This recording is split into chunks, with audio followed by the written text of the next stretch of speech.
intinya Iya. udah punya orang. Punya orang. Antrian udah nggak usah pusing. Punya orang punya siapa, Bu? Punya orang punya siapa? Kita mau beli, Bu. Masa dipersulit? Hah? Mau buat apa? Mau buat ibu timbun? Hah? Mau buat ibu timbun nih? Saya Nih. bangun, saya mau buat tidur. Oh, buat tidur, iya. Iya, iya, bagus, bagus. Kelangkaan LPG 3 kg ini kita mesti hati-hati. Ya. Rakyat itu sekarang sudah sangat paham, ya. Rakyat itu sekarang sudah sangat pintar. Kita tidak bisa lagi mengakali atau membodoh-bodohi mereka. Nggak bisa lagi. Kelangkaan LPG ini, rakyat memahami bahwa ini adalah upaya mencabut perlahan-lahan subsidi LPG 3 kg. Hati-hati. Rakyat itu paham. Jangan sampai rakyat membuat gejolak atas upaya-upaya ini. Rakyat sekarang sudah banyak curiga tentang kebijakan-kebijakan kita. Sama halnya juga dulu rakyat diakali kan. Bensin perlahan-lahan hilang. Lalu muncul Pertalite, kemudian Pertamax dan lain sebagainya. Perlahan-lahan hilang, perlahan-lahan hilang. Nah, sekarang lagi perlahan-lahan hilang Pertalite.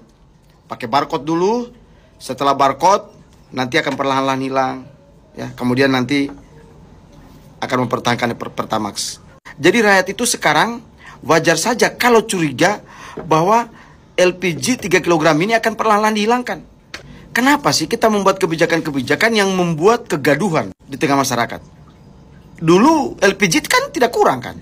LPG biasa aja, tidak ada masalah. Saya sangat yakin kelangkaan LPG ini dipicu atas rencana pemerintah yang akan mengatur pola penyebaran LPG 3 kg.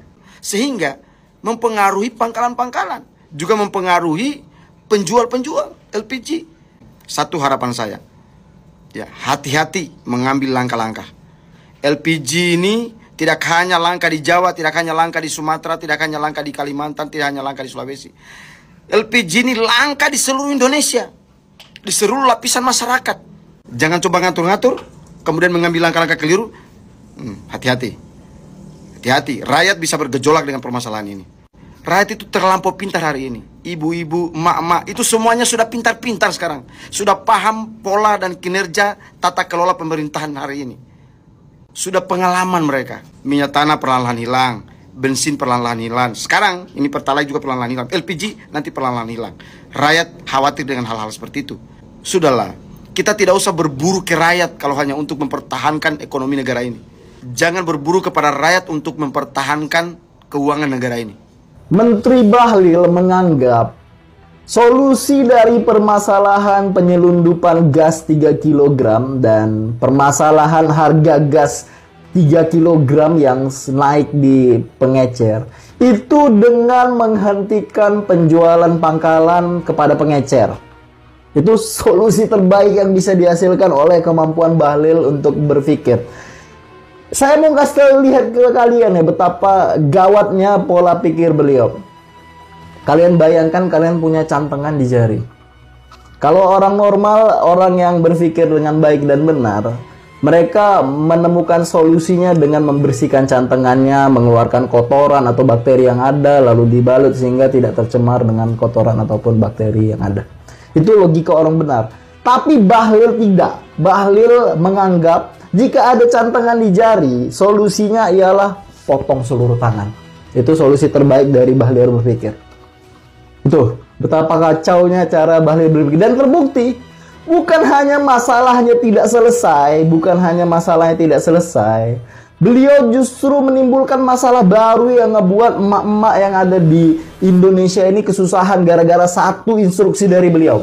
Masalah yang seharusnya tidak ada jadi muncul gara-gara beliau. Mantap kan?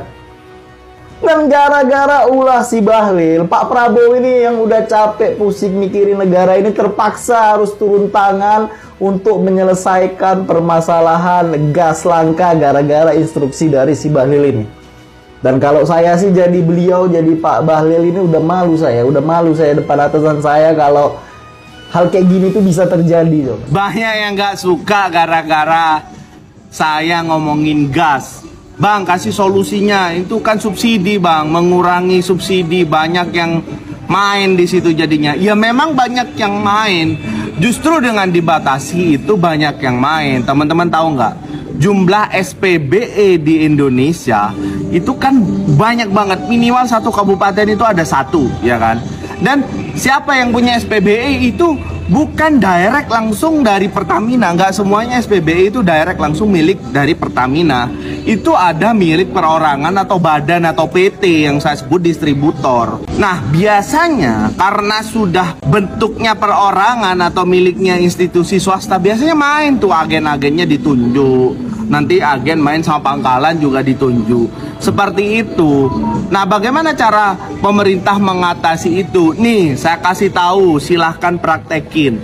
Pemerintah dari SPBE kan sudah ada alokasinya tuh, dibagi langsung ke pangkalan tanpa agen, dan itu di dropping langsung dari SPBE-nya pakai pihak ketiga aja last mile-nya. Jadi kirimnya langsung pakai pihak ketiga langsung ke pangkalan, dan harganya juga pasti langsung kepotong kos. Kita bilang kalau dari SPBE 12.750 ya kan, kita ambil margin 5%, banyak last mile yang mau mengerjakan dengan margin 5%. 5% dari 12.750 itu nggak nyampe 1.000. Jadi harganya cuma paling naik jadi 13 ribuan. Itu sudah di level pangkalan. Ada loh orang yang beli langsung ke pangkalan, artinya bisa ditekan price-nya itu sampai ke 15.000 ke 16.000. Tinggal pangkalannya aja pebanyak. Kalau di bawah pengecer mau jual lagi ya kan, tinggal dibekalin aplikasi namanya My Pertamina Agen kayak, atau pakai aplikasi MP Store. Itu aja. Jadi yang mau jualan lagi di data si agen A ini udah ambil berapa jatahnya. Jangan-jangan di kampungnya dia udah banyak. Tapi biasanya yang tukang ngepul barang, yang suka nimbun barang itu bukan pengecer. Duitnya dia tuh nggak ada, nggak mungkin mampu dia buat ngepul barang. Yang ngepul barang tuh biasanya bandar. Bandar-bandar tuh biasanya ngepul barang, nanti ditahan harga supaya naik. Seperti itu. Jadi perbanyak tuh direct selling dari SPBE ke pangkalan, pangkalan ke pengecer. Tinggal diatur tata niaganya. Bisa pakai aplikasi My Pertamina Agen mungkin, atau pakai aplikasi MP Store juga bisa. Ayo, kalau memang mau benerin dan kita mau bantu masyarakat supaya masyarakat itu harga gasnya lebih rendah, ayo kita pikirin bareng-bareng. Itu solusi, Bu, biar gak kenyang di tengah. Di umur berapa kalian tahu kalau gas LPG 3 kilo itu harga aslinya mencapai 42 ribuan? Iya, emang harga aslinya segitu, tapi disubsidi pemerintah sebanyak 20-23 ribu. Kalau sekarang itu mayoritas daerah itu headnya itu sebesar 18 ribu. Jadi lu bayangin dari 42 ribuan menuju 18 ribu, maka subsidi pemerintah itu mencapai 23 ribu. Tapi apa yang terjadi? Banyak daerah-daerah yang kalau mau beli gas LPG itu bisa mencapai 30 ribuan loh. Di tempat gua bahkan ada yang sampai 32, ada yang sampai 35 ribu. Kira-kira salahnya di mana ya? Jelas ada di distribusi dari pangkalan ke pengguna akhir, yaitu masyarakat. Yang terjadi saat ini, gas LPG disalurkan melalui pangkalan, menuju agen, menuju grosir-grosir atau warung-warung kecil. Permasalahannya adalah semakin banyak rantai distribusi, maka semakin banyak harga yang harus di markup. Ya karena setiap rantai distribusi butuh duit, bos. Masalahnya lagi, banyak sekali permainan ketersediaan gas LPG. Seakan-akan dibuat langka sehingga harganya bisa dinaikin lebih tinggi lagi. Nah, info terbarunya, mulai 1 Februari 2025, gas LPG nggak bisa lagi dibeli di pengecer-pengecer seperti grosir-grosir atau warung-warung kecil. Yang artinya dengan kebijakan ini, pemerintah mencoba memutus rantai distribusi seminimal mungkin. Selain itu, kayaknya pemerintah juga mencegah subsidi yang tidak tepat sasaran, yang mana selama ini setiap kalangan itu bisa beli gas LPG di pengecer-pengecer, termasuk si Prilly, Latu, Konsina. Jadi mulai Februari 2025, setiap pengecer itu nggak bisa lagi menjual gas LPG kecuali dia memiliki NIB. Ya, meskipun kayaknya kebijakan ini masih bisa diakalin sama masyarakat ya, karena buat NIB kan gampang banget sekarang ya. Tapi gue setuju banget sih ini, karena gas LPG ini salah satu subsidi yang paling banyak tidak tepat sasarannya setelah BBM. Nah, kalau menurut kalian gimana? Silakan komen. Lagi-lagi peraturan baru yang belum dimitigasi, udah langsung dilakuin dan makan korban. Buat ibu-ibu yang meninggal waktu beli gas melon, husnul khotimah ya, Bu. Oke gas. Ternyata nggak oke tuh gasnya. Gue bukan buzzer oposisi ya, gue wakilin abang Nasgor gue di depan. Pembelian gas melon cuma di agen resmi. Ya udah, terserah lu aja deh bang. Tapi let me run through you the basic. Gas melon ijo gemoy yang seiprit segede telur gaca itu kan buat kalangan menengah ke bawah. Bener dar. Buktinya waktu dipakai sama Prilly aja semua langsung ngereoh. Kalau gitar, dreng, gas ijo lemon ijo lemon beda buah. Gas melon ini peredarannya harus mudah diakses dong, karena sama-sama tahu Indonesia mostly isinya bukan orang ada. Berarti harus zero cost juga ngedapetinnya, karena daya beli dan daya transporter film Jason Statham dong. Daya transportasi masyarakat menengah ke bawah juga rendah. Hei, pejabat-pejabat yang mobilnya udah pada listrik, mawar sentralisasi ke resmi boleh lebo aja. Tapi pakai akal dikit aja. Lu mapping dulu, jembrengin map lu itu di meja IKEA premium lu, nitikin tata letak agen resmi lu dulu, disindol ya kan, supaya lebih aksesibel buat semua people. Terus ramein pasokan gasnya sesuai volume kebutuhan masyarakat. Kayak gini-gini kan esensial, krusial. Jadinya malah bawa sial, di skip sih. Jadinya antriannya kayak naik kora-kora pas weekend, tau nggak? Kesian. Mereka tuh cuma orang-orang kecil yang cari pemasukan say buat mekong. Ngantrinya hujan-hujan, panas-panas, banyak lansia, banyak yang bawa bayi, sampai ada korban.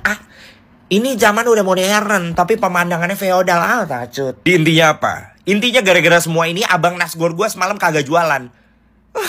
Gue gak bisa nyelesain drakor gue kalau gak nasgor.